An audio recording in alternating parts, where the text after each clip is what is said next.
அன்பின் உள்ளங்களே, இன்னைக்கு ஆண்டவராகிய இயேசு கிறிஸ்து நமக்கு 2 காரியங்கள் கத்து தர்றாரு. காரியம் என்ன அப்படின்னு சொன்னா, கடவுளுக்கு நாம கொடுக்க வேண்டிய அன்பு, அத எந்த விதத்திலும் நாம ரிசர்வ் பண்ணிக்காம கொடுத்துக்கணுமா. அதாவது கடவுளுக்கு கொடுக்க வேண்டியது அன்பு. அந்த அன்பை நாம கொடுக்கிற வேளையில அத யாருக்கு அப்படின்னு சொல்லி ரிசர்வ் பண்ணி வச்சுக்க கூடாது, அல்லது நம்முடைய சொந்த காரியங்களுக்கு அப்படின்னு சொல்லி ரிசர்வ் பண்ணி வச்சுக்க கூடாது.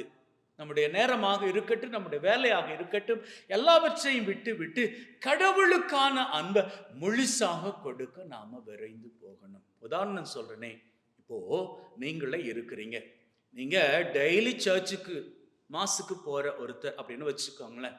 நீங்க என்ன பண்றீங்க? சர்ச்சுக்கு தான் போறீங்க. ஒரு வாரத்துல 7 நாளும் நீங்க சர்ச்சுக்கு போறீங்க. கரெக்டா? கரெக்ட்.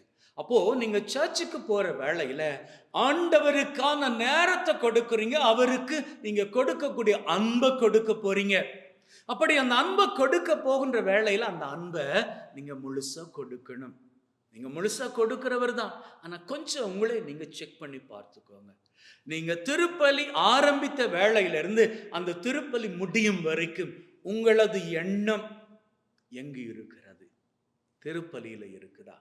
அல்லது திருப்பலி வைக்கக்கூடிய சுவாமியாருடைய அந்த உருவத்தை பார்த்து, இது எதுக்கு இந்த சுவாமியார் இன்னைக்கு இந்த முடிய கொஞ்சம் வித்தியாசமா சீவி இருக்கிறாரு? எதுக்கு இன்னைக்கு சுவாமியார் நேற்று போட்ட உடைய போன்று இன்னைக்கு அதே உடைய போடாம வேறு கலர்ல போட்டிருக்கிறாரு? அப்படி என்கின்ற கேள்விகள் கேள்விக்கு மேல் கேள்வியாக கேட்டுக்கொண்டு இருக்கிறீர்களா?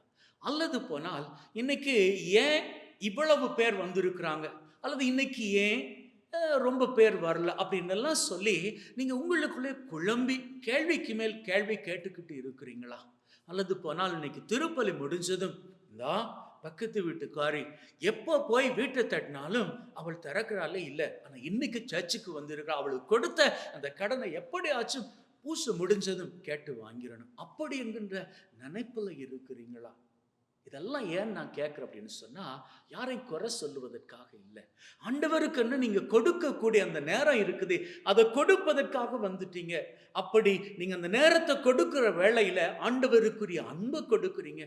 அந்த அன்பை கொடுக்கிற வேளையில அதை முழுசா கொடுங்க. அப்படி நீங்க அந்த அன்பை முழுசா கொடுப்பீங்களாக இருந்தால் ஆண்டவர் உங்க வாழ்க்கை மீது நீங்க கேட்கிற ஆசீர்வாதங்களை கொடுப்பாரு. 2வது காரியம், ஆண்டவராகிய இயேசு கிறிஸ்து சொல்றாரு, நீங்க கடவுளுக்கு எப்படி அன்பு கொடுக்கிறீர்களோ அது போல சக மனிதர்களுக்கும் அன்பை கொடுங்க. நீங்க உங்க குடும்பத்துல இருக்கக்கூடியவங்களுக்கு மாத்திரம் இல்லை, உங்க ஃப்ரெண்ட்ஸுக்கு மாத்திரம் இல்லை, உங்களுக்கு பிடிக்காதவங்களுக்கு கூட அன்பை கொடுங்க அப்படின்னு தான் இயேசு கிறிஸ்து ஆண்டவர் உங்ககிட்ட கேட்கிறாரு. ஆமா, கரெக்டு தான். நீங்களோ நானோ இயேசு கிறிஸ்து கிடையாது தான். அவரை போல எத்தனை அடி வாங்கினாலும் அடிச்சவனை மன்னிக்கும் அளவுக்கு நாம யாருமே இயேசு கிறிஸ்து கிடையாது தான். ஆனால் நமக்கு தீமை செய்கிறார்களே, அவர்களை நாம வெறுக்காம அவர்களுக்காக ஜெபித்தால் என்ன?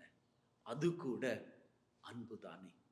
அவர்கள் நம்ம வெறுத்தாலும் கூட, நமக்கு தீங்கு நினைத்தாலும் கூட, அவர்கள் தங்களது வாழ்க்கையில மனமாற்றம் அடையணும் அப்படின்னு சொல்லி ஏன் நாம அவர்களுக்காக ஜெபிக்க கூடாது?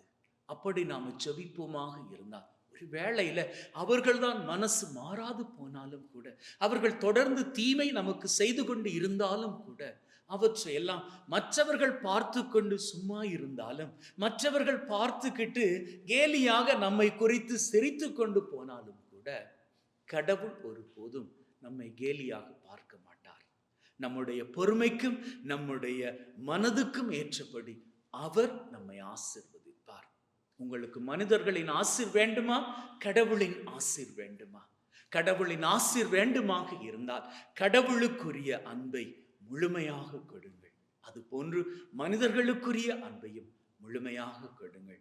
அப்படி கொடுக்கின்ற வேளையில் ஆண்டவரது ஆசீர் உங்களது வாழ்க்கை மீது, உங்களது குடும்பத்தின் மீது நிறைவாக இறங்கி வர வாழ்க்கையில் மகிழ்ந்திருப்பீர்கள். சிகரங்களை உயரங்களாக கொண்டு வாழ்வீர்கள். ஆமென்.